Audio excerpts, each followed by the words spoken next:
I did my internship in Belmont, Massachusetts, which is an ornate, formal Unitarian church in New England whose congregation dates back to the Puritan settlement there. When I first came there and was shown around, I read with amusement a plain typed sign which my supervisor had posted on the doors to their sanctuary. It said, "Sanctuary, noun, a refuge for wildlife."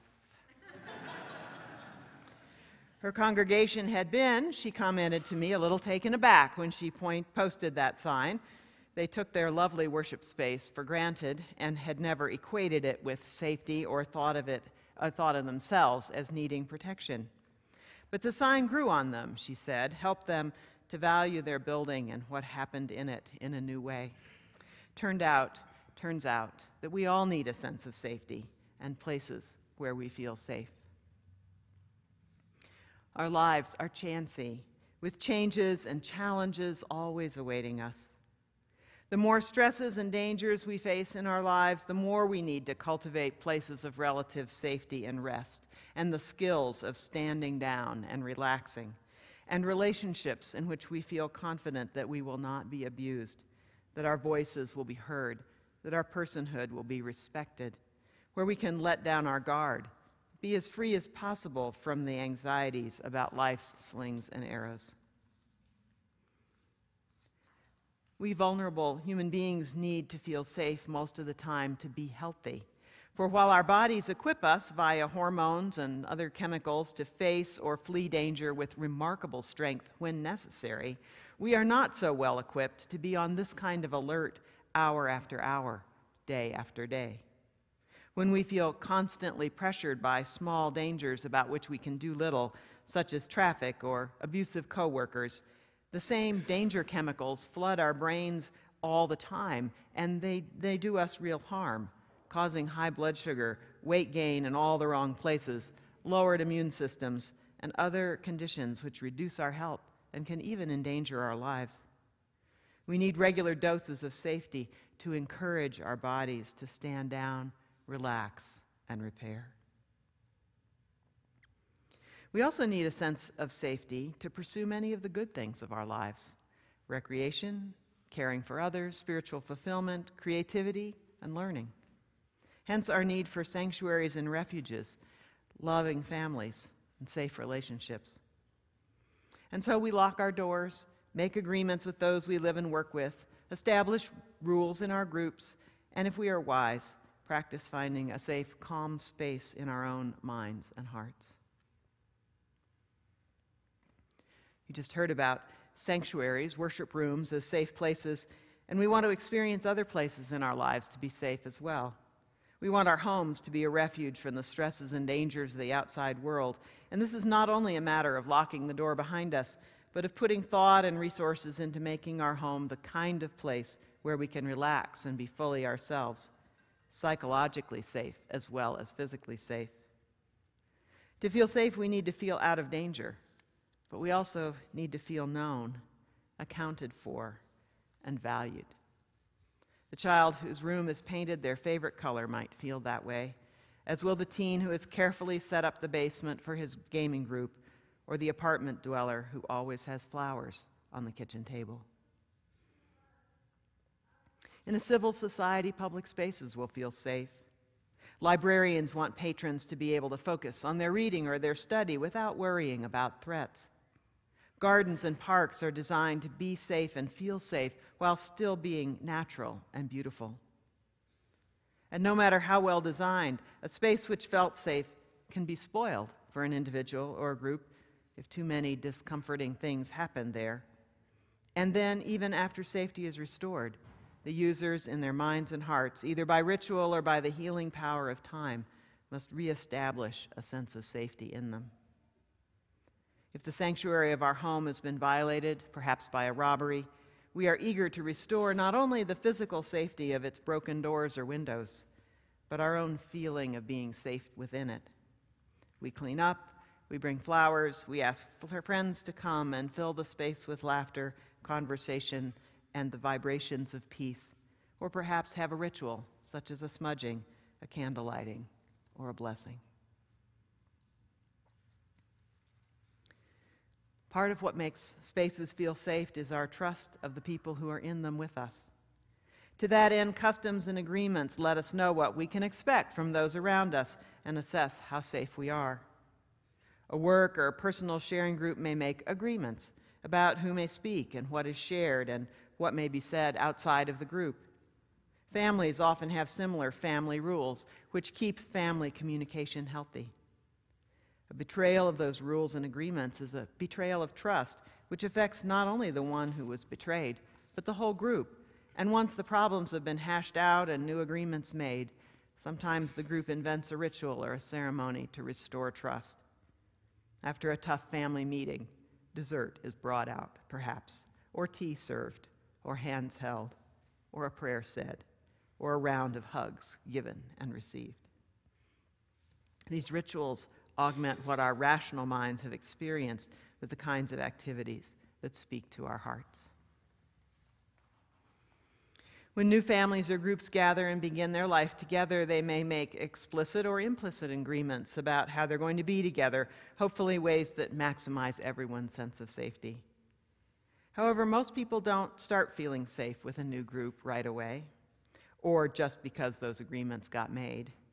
They act tentatively until they've experienced how the group really works. It's only after the successful negotiation of a few dangers or problems together that a group can relax and feel really safe. And often, that's when the deepest relationships tend to begin.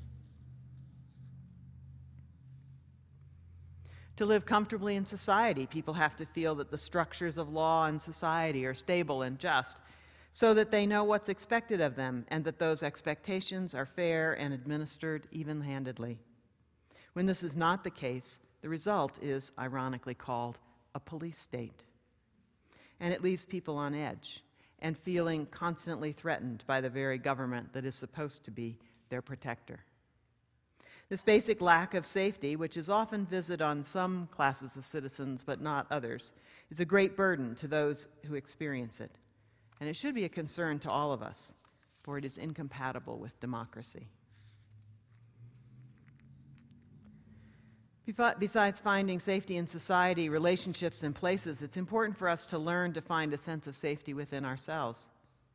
If we cannot calm ourselves and influence our own raging thoughts, we become our own enemies, especially in times of trauma or other difficulties. Among the many ways to gain these skills is to practice meditation. One reason to come to church: each week we practice one of the many kinds of meditation. Not only so you'll have at least 90 seconds of quiet in your life, which I know some of you don't have, but also so you'll have a few techniques up your sleeve, a few ways to breathe, a couple of tunes, or some comforting words to help you relax and focus when things are tough. Just as wild animals increasingly need set-aside places to simply live their lives in this increasingly crowded world, so we need places where we feel safe, people we feel safe with, and the safety of a justly managed civil society, and the ability to find a quiet place in our own minds and hearts. We need all our sanctuaries. And here you are, in this sanctuary. And that in spite of the fact that last week there were 2 sanctuary bombings in our state, right down the road in Las Cruces. You probably would have come, even if the targeted congregations had been in Albuquerque. News like that, in which nobody was hurt, doesn't change how most of us act. After all, if we didn't do anything that would get us hurt, we would have to stay in bed all the time. And that's actually very bad for your health.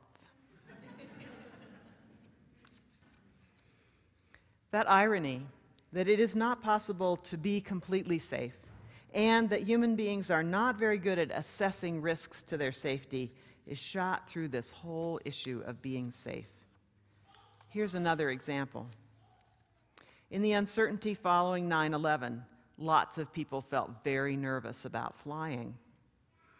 I flew to Oklahoma City the week after 9/11, and the Albuquerque airport was quiet. The Dallas airport during my layover was like a tomb. There were so few people there that when I went to a fast food court to get a meal and sat down to eat it, the restaurant workers were not only extra attentive, they gathered around me sat down and told me how worried they were about their jobs, that they would be in jeopardy if aviation never recovered from the shock. It turns out that lots of more people lost their lives because of those 3 bombings than died in those 3 bombings. Because people felt airplanes would be unsafe, they drove their cars where they wanted to go for the next year. And because auto travel is actually one of the most dangerous things we do, almost 1,000 more people lost their lives in traffic accidents after 9/11 than would have otherwise done so. It's a good statistic to remember as we look at this topic of being safe. Safety is never an absolute. But we still want to be safe as we can be. And we want our loved ones to be safe. We even want strangers to be safe, both because we have compassion for others and because we know in our heart of hearts that we are only as safe as people generally are safe around us. When we see things that look like police brutality, for instance, we're horrified on several levels. It's a breach of good order. We have compassion for the victims, and we also know that what happens to others could happen to us. And the more we are like the particular victim, the less safe we will feel. Safety has 2 areas of focus. Physical safety, which is the kind we think about when we think of workplace safety, playground safety, transportation safety, and safety in nursing homes, hospitals, and other places where people are vulnerable. Physical safety involves protecting ourselves and others from injury, death, communicable disease. And then there's the area we might call psychological safety. We also want to be protected from all the things that would hurt our hearts or leave, as someone so memorably said about words of hate, footprints in our minds. This may seem minor, but it's not at all. In an analysis of 208 stress-related studies, for example, 3 researchers at the University of California found that the highest rise in cortisol levels, that hormone most responsible for our fight or flight response, that occurs from threats to one's social self, threats to one's social acceptance, esteem, and status, and not so much from physical risks or injuries. So what do you do to stay safe? Lock the doors of your home and car, I suppose. I know you don't allow yourself to be distracted while driving. Driving is, as we previously noted, one of the greatest dangers of modern life. You probably have some other safety practices stemming from scares and traumas rather than from anything sensible. For instance, for me, the most traumatic photo of 9/11 was the picture of women's shoes left in the street, as women found it easier to run barefoot than in their stylish footwear. I saw that picture and I vowed to myself that I would never wear shoes I couldn't run in. And I don't. Not even around the house. A few times in the years since, I've been glad, but most of those have involved escaped iguanas and sermons left over in the office rather than real emergencies. How do you stay psychologically safe in this world? I hope you stay far away from people who are abusive to you. I hope you seek out companions, groups, and places that feel safe to you. I hope this is one of those places. As the reading pointed out, sanctuary safety has safety in its very name. For without a sense of safety and comfort in a place like this, many of our other hopes for you, that you will be able to rest here, let down your guard, let in some new ideas, sink into yourself, will never happen. Still, as careful as we try to be, you can feel uncomfortable or jarred here. You may be confronted with words or ideas that offend or disturb you, and people can be thoughtless, even in church, and hurt feelings. Here we try to balance safety and challenge as we plan worship. But not all balances work for all people. Too much safety, though, and it's really boring. Too much challenge, and, well, staying home gets a lot more attractive. There is always a trade-off in safety, sometimes cheap and easy, sometimes subtle and expensive. A bike helmet is a very cheap and easy safety mechanism with no real trade-offs except that possible problem of helmet hair. A motorcycle helmet is much more expensive and does have some trade-offs. It protects your head but mutes your hearing and can limit your eyesight. Cyclists who don't want to wear a helmet tell themselves that they will be safer if their sight and hearing remain acute. They believe more in their ability to evade an accident than they do in the hardness of concrete and the laws of motion. It's a very common mistake in risk perception. But the fact that motorcycle helmets keep motorcyclists safer does not imply that there is no downside to wearing them. Here's another example. That same trade-off. My parents have just moved here to Albuquerque, and besides the fact that they wanted to be near me and their dog, who I've been caring for the last year, there were the scissors. Yep. You see, in the assisted living community they lived in Maryland, or maybe it was Maryland itself, which is a bit of a nanny state, they were not permitted to have scissors or knives or box openers or anything else sharp and pointy in their apartment. No one disputed that they were perfectly capable of using these items safely, but they were told another resident might wander into their apartment, hurt themselves with my parents' tools. Well, there weren't actually any residents wandering around, and no one ever came into their apartment who might misuse their sharp things, but the rule was the rule, and my mother, who was delighted to give me permission to tell this story, was really unhappy about it. No doubt it seemed benign enough to the person who made the rule, who probably thought, well, there's always staff around to help residents do what they need to do with sharp tools, and the risk of someone being hurt is just not worth it. But you know, that's a person who's never had to call a busy aide to open a box which has just come in the mail, or to cut up an apple for a snack, or snip a price tag off a new pair of socks, or use her sewing kit. Not being able to do those simple things for herself, these things she was perfectly capable of doing, made my mother nuts. So she took to hiding her scissors in a sock in the pocket of her walker, her box cutter on a book under the books on the bookshelf, and her paring knife behind the plates in the kitchenette. But it kept being an issue.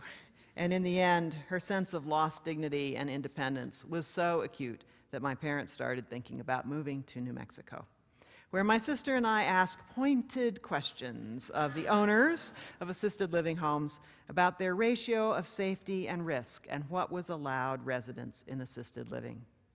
They all agree it's a big issue. But, as the owner of the place we chose said, about the biggest risk of all for elderly, which is falling, I hate it when my residents fall, she said. I lie awake worrying about it. But if you require them to call you every time they want to move, what kind of life is that? So we moved there. There are big trade-offs for safety, and lots of them are not worth it. The American poet Edgar Lee Masters wrote a set of poems you may remember from your high school years in which deceased individuals in a town called Spoon River look back on their lives. This is the poem entitled George Gray, who is looking down on his tombstone, and he realizes that his quest for safety diminished his life. He had always taken the safe path and turned away from many risks, and now he understood what the price of that had been. George Gray. I have studied many times the marble that was chiseled for me, a boat with a furled sail at rest in a harbor. In truth, it pictures not my destination, but my life. For love was offered me, and I shrank from its disillusionment. Sorrow knocked at my door, but I was afraid. Ambition called to me, but I dreaded the chances. Yet all the while I hungered for meaning in my life, and now I know that we must lift the sail and catch the winds of destiny wherever they drive the boat. To put meaning in one's life may end in madness, but life without meaning is the torture of restlessness and vague desire. It is a boat longing for the sea and yet afraid. So we crave safety and we never have it. We must always balance the risk of sailing off to new horizons with the safety of the harbor, which leaves us restless and bored. What to do? Here's one last thought to ponder. Our confidence in the face of taking risks, of allowing scissors or sailing, or riding a motorcycle or making a new friend, or even closing our eyes during a meditation, that confidence does not come from knowing that nothing bad can ever happen. The confidence we need to take risks comes from the confidence born out of experience, but also out of faith, that if bad things happen, things will still work out. I can take the risk of making a new relationship because I know that painful as it is when friendships turn sour or betrayals occur, I can, in the end, handle that. I can try a new sport because I know that if I hurt myself, even if I hurt myself badly, life will not be spoiled for me. Of course, we take prudent steps to be safe. We stretch out before exercising. We take slow steps in relationships to build trust. We wear that helmet, and if we have scissors around people who might hurt themselves, we just keep them out of sight. But in the end, we take risks because that's the essence of life and the necessity of all that makes our lives meaningful. And if we are hurt, we heal. And if we are maimed, we adjust. And if we die living. The key to making our choices about safety and risk is knowing both are a necessity in our lives.